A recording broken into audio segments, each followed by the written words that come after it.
So if we're doing hubud, okay, we could do 2 for 2, just like this, okay? Back to hubud, okay? We could do 1 passing, just like this, okay? So then we go back to the hubud, okay? Just like that. I can go back into the pas de seul from here, okay? And if I want to go to the passing, look at that. I did the passing right from that position. Into hubud. Into pas de seul. Okay, and then back in. I turn it around. I go here. I go there. I can come back into hubud. Hey guys, my name is Sean Elders and this is Pinnacle Combat Arts. Like, subscribe, comment down below, hit the bell so you can be notified every time we get a new video. Today we're going to be talking about a little about pas de seul and also all the different drills that you can do with pas de seul. Let's get started.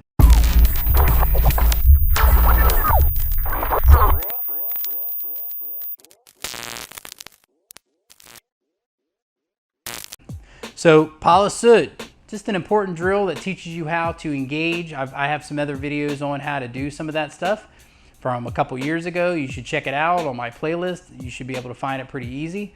The pas de seul material is very important to develop and learn how to engage and use your body mechanics to help get the best bang for your buck when you are working the different movements and how to redirect, learn how to pass, which pas de seul is what that means, to pass.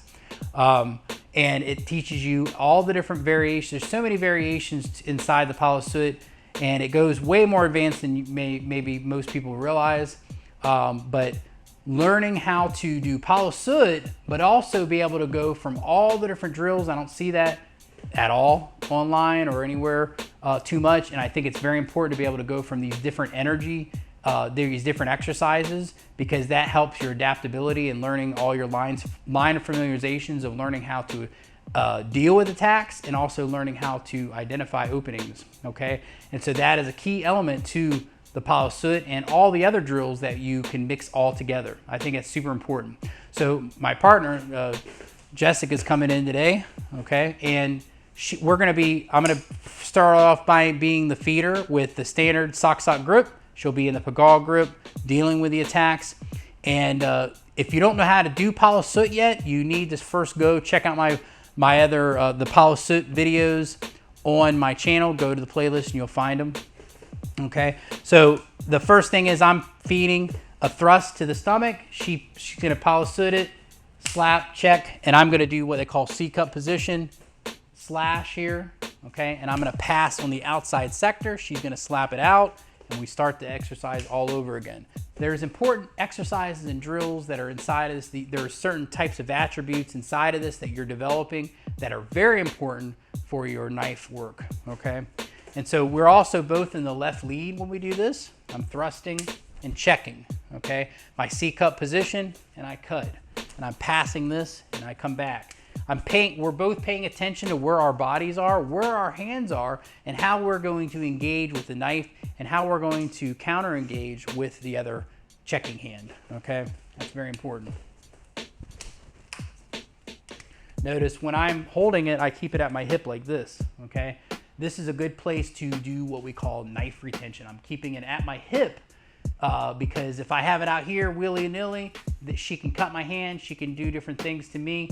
If I have it close to my hip, that helps me retain my knife easier, okay? So when you're not using your knife, you're dealing with something else, this is a good place to keep your knife while you're doing this. Notice when I go to the outside sector, I've got to create a little bit of distance. If I stay there, I will be thrusting this into my own body, and I don't want to do that, okay? And so this is the basic shell of the pas de seul, okay? And we would both be training both sides of this relationship inside the knife work, okay? And so when we're in this position, after I pass, I can be the one to initiate. She traps that and checks me here. And instead of me slashing at this point, I'm gonna take one little step forward and go into hubud, just like this, okay? So this is one of the entries on how to do that. So I'm going here, and after I get to this position here, instead of doing that 2 and rotating my shoulder, it's important that you rotate your shoulder to get that full range of cut, because if I try to cut here, am I going to cut anything? No, maybe her tricep, that's it. Okay, so instead of doing, and when I go here, I'm going to take my right foot and step, and we go into what we call hubud. Higut, hubud, lubud. That's how you do the full name of it.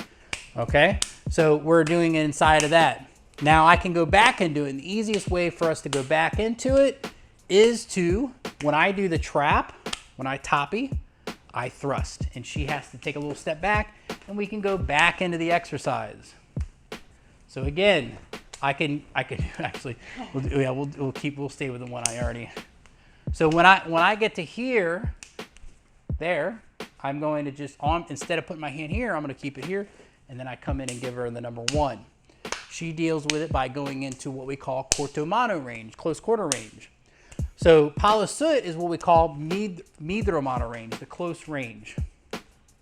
Okay, this is middle range.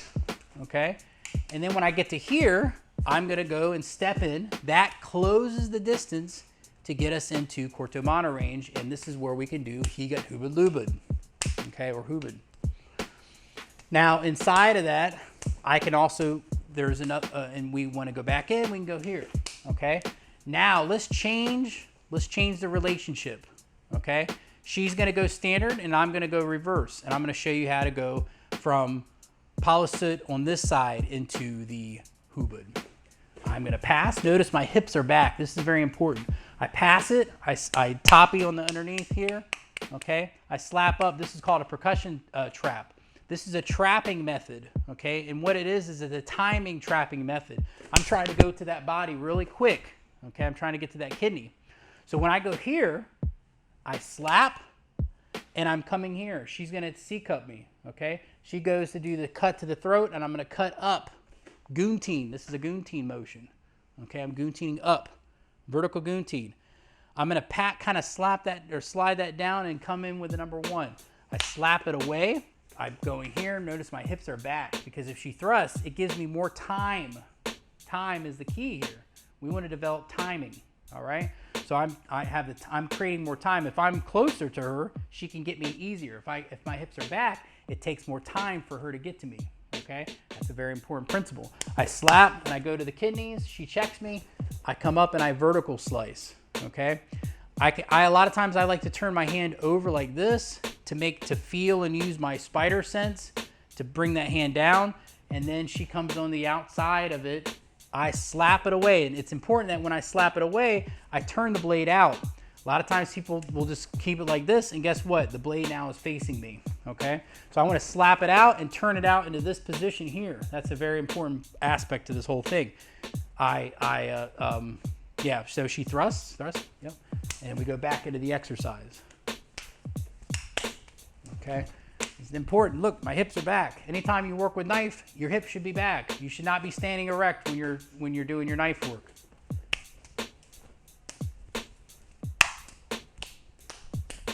Okay, the other part is right there.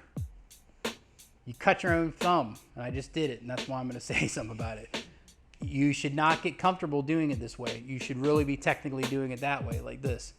Okay, I'm always going to say, if I do something wrong and I notice it, I'm going to always try to correct that. Okay, now afterwards, if I go like this and I cut, then I can turn the hand over, and that's fine. But beforehand, it's not usually the safest thing to do unless you've really done this a long time and you got the practice down. And I still make mistakes, because I've done this over 10,000 times, and you still can make mistakes, because that's just the way it is. Okay, and it's also good depending on how hard they're giving that number 2 to me as well. All those things play a very important role. Okay, so from here, when I go like this, I step in, and then that goes into the hubud. Okay, and then for me to go back to the palasut from here, I hook this in the inside. I pass it. Okay, I slap, and then I go here. She has to get her footwork going, or she's gonna get it. Okay, all right. And so when I'm here, I'm just gonna step in, and she better be ready, and she better not catch it from the inside, or she's gonna get it right in the chest, okay? So again, when I'm doing the hubud and I wanna go back to Palasut, I'm going to turn, see how I did that? I just ring that around, I bring my hips back, I can stab her in the leg if I want, if she doesn't get out of the way, and then I go here, all right? And that's how we're doing this. Just like that. I cut up, step in, there it is. And this teaches the other person also how do I identify these movements. So inside that, all the other exercises can be done, okay? So if we're doing hubud, okay, we can do 2 for 2, just like this, okay? Back to hubud, okay? We could do 1 passing, just like this. 1 passing, yep, good. 1 passing, just like that. Okay, we go back to hubud, okay? And then we can go 1 for 1, 1 for 1. Yep, 1 for 1, good. 1 for 1, 1 for 1. And that's another important exercise that you can practice inside of this. And then at any time, you can go back into it like this. See? And I go here, I'm gonna go back into it, just like that, okay? And so this is a very important aspect to what we're doing, okay? At any time, we could do what they call caveman. Caveman is where we're going like this, and we're wedging, not blocking. That's an important part of this whole thing. I think it's very important that you understand that we don't block, we wedge, okay? So think of it like a door wedge. When the door goes up, okay, it slides and stops it, okay? You don't want to take on impact. In other words, somebody blocks, you don't want to hit this. If you hit that just the right way, guess what? That hand opens up and the blade goes right in your face, okay? You want to wedge it like that. She wedges, I wedge.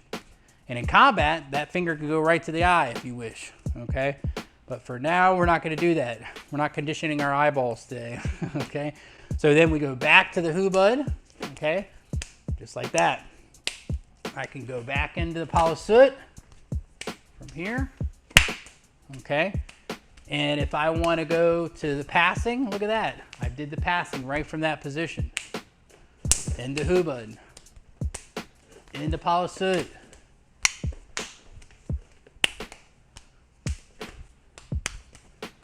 Okay, into hubud. Ooh, I did it at a different spot and I stabbed her, okay? Because I'm tricky like that, and that's what you gotta be. You gotta be a tricky guy, tricky woman, whatever. Okay, and then back in. I turn it around, I go here, I go there, I can come back into hubud, okay? I bring it around.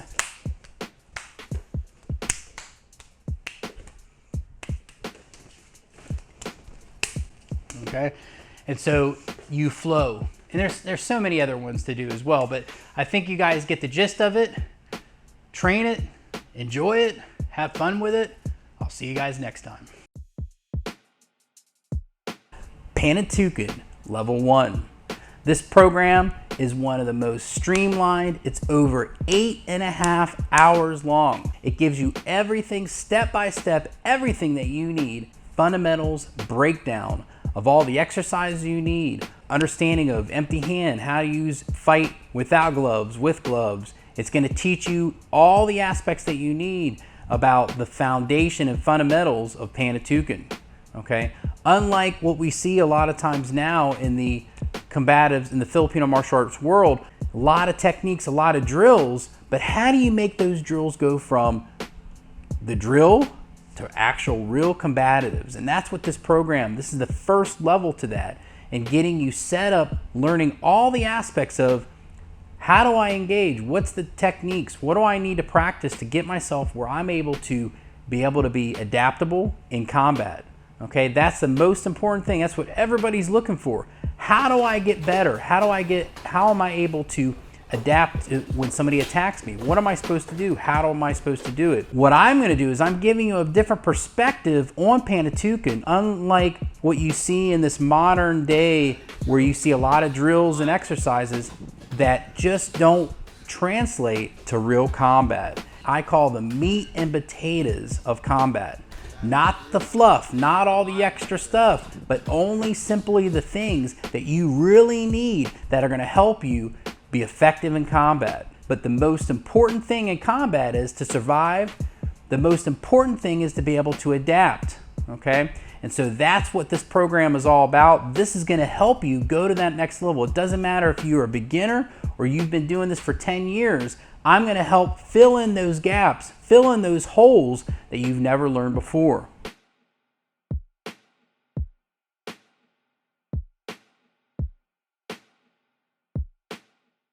Go to our website, pinnaclecombatarts.com. There you can find out more about what I do and the classes that I provide. Thank you guys so much for your support, and have a great day.